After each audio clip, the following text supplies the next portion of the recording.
আসসালামু আলাইকুম রহমতুল্লাহ। প্রিয় দেশবাসী, আশা করি সবাই ভালো আছেন। আপনারা জানেন যে 5ই আগস্ট আমাদের ঐতিহাসিক যে বিজয় হয়েছে ছাত্র জনতার, এই বিজয় নিয়ে আজকে গুরুত্বপূর্ণ কয়েকটি টপিকস নিয়ে আলোচনা করব।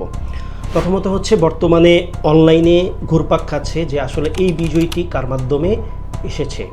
এই স্বৈরাচার বিরোধী আন্দোলনে আসলে নেতৃত্বে কারা ছিল, এখানে কি আসলে বিএনপি জামাতের ভূমিকা ছিল নাকি অন্য দলের ভূমিকা ছিল, না ছাত্র জনতার ছিল, এই বিষয় নিয়ে অনেকটাই বর্তমানে মাঠে ঘোলা পানি হচ্ছে। মূলত যদি প্রশ্ন করা হয় যে 5ই আগস্ট যে স্বৈরাচার বিরোধী আন্দোলনে বাংলাদেশের বিজয় হয়েছে, এক্ষেত্রে ছাত্র জনতা থেকে শুরু করে আপামর বাংলার সকল মানুষ অনেক আনন্দিত হয়েছেন, খুশি হয়েছেন। এমনকি আমরা দেখেছি মানুষের মাঝে যে উচ্ছ্বাস উদ্দীপনা, এটা আসলে যে আজীবন মানুষ কষ্ট করার পরে যে চরম একটি সুখ, এই টাইপের এক ধরনের স্বাধীনতার স্বাদ অনুভব করেছেন। যারা 71 দেখেননি তারাও এই স্বাধীনতা যে উদযাপন, এটা ভালোভাবে উদযাপন করেছেন। এখন প্রশ্ন হচ্ছে 5ই আগস্ট যে স্বৈরাচার বিরোধী আন্দোলনে বাংলাদেশের যে সফলতা, এর পেছনে আসলে কার ভূমিকা বেশি ছিল, এই বিষয়টি কথা বলার চেষ্টা করব। প্রথমত যে সূচনা লগ্ন থেকে এই যে আন্দোলন, আপনারা জানেন বৈষম্য বিরোধী ছাত্র আন্দোলনের ব্যানারে যে আন্দোলনটি হয়েছে, মূলত এটি ছিল কোটা বিরোধী আন্দোলন, যেটি 2018 সালে শুরু হয়েছে এবং ভিপি নূর থেকে শুরু করে অনেকেই কিন্তু এটার সাথে যুক্ত ছিলেন। পরবর্তীতে এটি যখন আবার গর্জে ওঠে, যখন হাইকোর্টের একটি আদেশের প্রেক্ষিতে কোটা বিরোধী যে আন্দোলন, এটা যখন একটু চরম পর্যায়ে চলে যায়, তখন বাংলাদেশ সরকারের পক্ষ থেকে এটা নিয়ন্ত্রণে নেওয়ার জন্য বারবার চেষ্টা করা হয়। এই চেষ্টার প্রেক্ষিতে পরবর্তীতে যখন ছাত্ররা মারা যেতে শুরু করে, সেখানে ছাত্রদের গার্ডিয়ান আসতে শুরু করে, গার্ডিয়ানের পরবর্তীতে শিক্ষক আসতে শুরু করে, তারপরে সাধারণ জনগণের সম্পৃক্ততা দেখা যায়।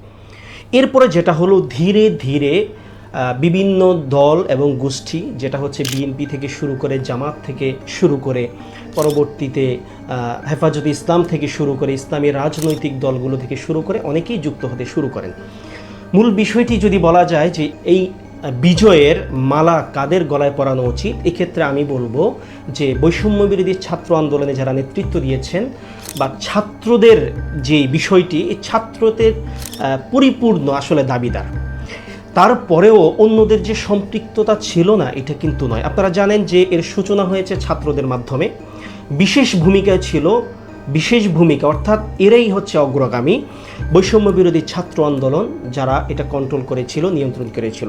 পরবর্তীতে ছাত্রদের পাশাপাশি শিক্ষক থেকে শুরু করে গার্ডিয়ান থেকে শুরু করে সাধারণ মানুষের সম্পৃক্ততা পাওয়া যায়। এর পরবর্তীতে আমরা যেটা দেখেছি, বিএনপির ভূমিকা ছিল এখানে।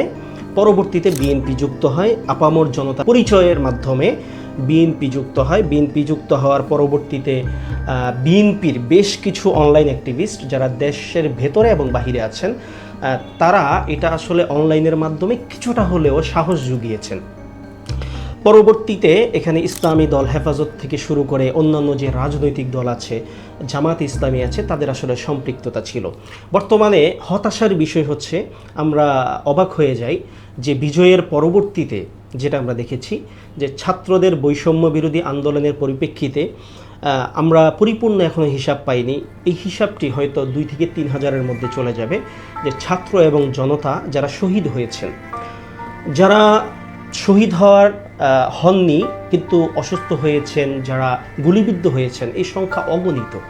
আপনারা দেখবেন এই যে রেজাল্টটি, এটি বের করলে এখানে চলে আসবে এখানে আসলে কি সাধারণ ছাত্র বেশি ছিল, না সাধারণ জনগণ বেশি ছিল, না বিএনপির লোকজন বেশি ছিল, না জামাত ইসলামের লোকজন বেশি ছিল, না হেফাজতে ইসলামের লোকজন বেশি ছিল।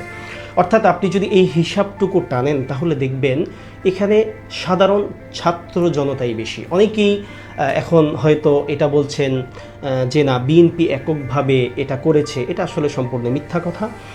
রাজনৈতিক দলগুলো তারা চাইবেন সবসময় নিজেদের কাঁধে তাদের সফলতা তুলে নেওয়ার জন্য, কিন্তু বাস্তবতা হচ্ছে এটা হচ্ছে ছাত্র সমাজ এবং সাধারণ জনগণের বিজয়।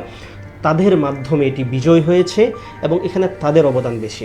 আমি অনুরোধ করব যারা পরবর্তীতে ক্ষমতায় আসবেন অথবা যারা পরবর্তীতে নেতৃত্বে আসবেন, অনুগ্রহ করে যারা শহীদ হয়েছেন তাদের ফ্যামিলির প্রতি ভালো দৃষ্টি দিয়ে তাদের জন্য একটি ভাতার ব্যবস্থা করবেন এককালীন এবং মাসিক ভিত্তিতে। পাশাপাশি তাদেরকে বীরশ্রেষ্ঠ বীর শহীদের একটা মর্যাদা প্রদান করা এবং যারা অসুস্থ হয়েছেন তাদেরকে পরিপূর্ণ চিকিৎসার আওতায় নিয়ে আসা। এবং এখানে আসলে পরবর্তীতে যারা বর্তমানে ক্ষমতায় আসবেন, এখানে একচ্ছত্র আধিপত্য বলতে কিছু নেই। আপনি দেশ গড়ার জন্য যা প্রয়োজন, আমরা বিগত দিনেও দেখেছি বিভিন্ন দলগুলো যখন ক্ষমতায় আসে প্রথমে অসহায় থাকে, কিন্তু ক্ষমতায় আসার পরে তারা দেখা গেল ধীরে ধীরে নিজেদের কুক্ষিগত করতে থাকে ক্ষমতা। পরবর্তীতে আসলে মনে করে তার দলের লোকজনই দেশের জনগণ, আর বাকি সবাই ভেসে আসছে। এই বিষয়টি মাথায় না রেখে অনুগ্রহ করে আপনারা দেশের উন্নয়নের দিকে মনোযোগী হবেন, এতে করে আপনার নিজেরও লাভ হবে। এবং বিশেষ করে আমাদের এখানে শিক্ষা রয়েছে যে স্বৈরাচার বিরোধী আন্দোলনে স্বৈরাচারের যে পতন হয়েছে এটা সবাই দেখেছেন। এখান থেকে আমাদের শিক্ষা নেওয়া উচিত, আমাদের এখান থেকে ফিরে আসা উচিত যে কেউ কারো প্রতি জুলুম অত্যাচার হিংসা বিদ্বেষ এগুলা না রেখে দেশের প্রয়োজনে, আমার সমাজের প্রয়োজনে আমাকে এগিয়ে আসতে হবে। তাহলে আমরা ইনশাল্লাহ ভালো থাকব। এক্ষেত্রে সকল আমাদের অনেক প্রবাসী ভাই তারাও এখানে অনেক ভূমিকা রেখেছেন অনলাইনের মাধ্যমে। তাদের কথা আসলে অস্বীকার করার মতো কিছু নেই। আপনি ক্ষমতায় গেলেন তার মানে সব কথা ভুলে গেলেন, এটা কিন্তু সম্পূর্ণ ভুল। তাহলে আপনিও কিন্তু একদিন বর্তমান যেভাবে স্বৈরাচার পতন হয়েছে এইভাবে পতন হতে হবে আপনার। অতএব আমাদের এই বিষয়গুলো মাথায় রেখে আগাতে হবে। যারা ক্ষমতায় আসবেন তাদের প্রতি অনুরোধ থাকবে, যারা ক্ষমতায় পাবেন তাদের প্রতি এই অনুরোধগুলো থাকবে। অবশ্যই এই বিষয়গুলো ভালোভাবে দেখে আমাদের দেশকে এগিয়ে নিয়ে যাওয়ার জন্য আমাদের যা যা করণীয় সেটি করবেন, এই প্রত্যাশা। সবাই ভালো থাকবেন, সুস্থ থাকবেন। আসসালামু আলাইকুম রহমতুল্লাহি ওয়া বারাকাতুহু।